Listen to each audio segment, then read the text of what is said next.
Hi, ಎಲ್ರಿಗೂ ನಮಸ್ಕಾರ. ದಿನಕ್ಕೊಂದು ಕಥೆಯಲ್ಲಿ ಇವತ್ತಿನ ಕತೆ ಪ್ರಯತ್ನದಲ್ಲಿ ಫಲವಿದೆ. ಅಲ್ಲಿ ಸಂಜು ಅನ್ನೋ ಹುಡುಗ ಇದ್ದ. ಅವನು ಜೀವನ ನಡೆಸೋದಕ್ಕಾಗಿ ಒಂದು ಎತ್ತಿನ ಬಂಡಿಯನ್ನು ಇಟ್ಕೊಂಡಿದ್ದ. ಸಂಜು ಹಳ್ಳಿಯಿಂದ ಪೇಟೆಗೆ ಜನರನ್ನ ತರಕಾರಿಯನ್ನ ಸಾಗಿಸ್ತಾ ಇದ್ದ.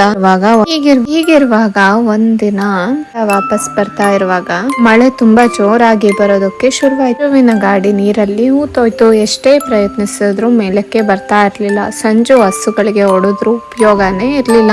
ಗಾಡಿ ಮೇಲಕ್ಕೆ ಬರ್ತಾ ಇರ್ಲಿಲ್ಲ. ಸಂಜುವಿಗೆ ಒಂದ್ ಧ್ವನಿ ಕೇಳಿಸ್ತು. ಹಸುಗಳನ್ನು ಹೊಡೆಯೋ ಬದಲು ನೀನೇ ಗಾಡಿ ಕೆಳಗಿಳಿದು ಸ್ವಲ್ಪ ಗಾಡಿಯನ್ನ ತಳ್ಳು ಅಂತ. ಸರಿ ಅಂತ ಸಂಜು ಗಾಡಿಯಿಂದ ಕೆಳಗಿಳಿದು ಸ್ವಲ್ಪ ತಳ್ಳೋದಕ್ಕೆ ಶುರು ಮಾಡ್ದ. ಸ್ವಲ್ಪ ತಳ್ಳಿದ ತಕ್ಷಣ ಎತ್ತುಗಳು ಗಾಡಿಯನ್ನ ಎಳೆಯೋದಕ್ಕೆ ಶುರು ಮಾಡಿದ್ರು.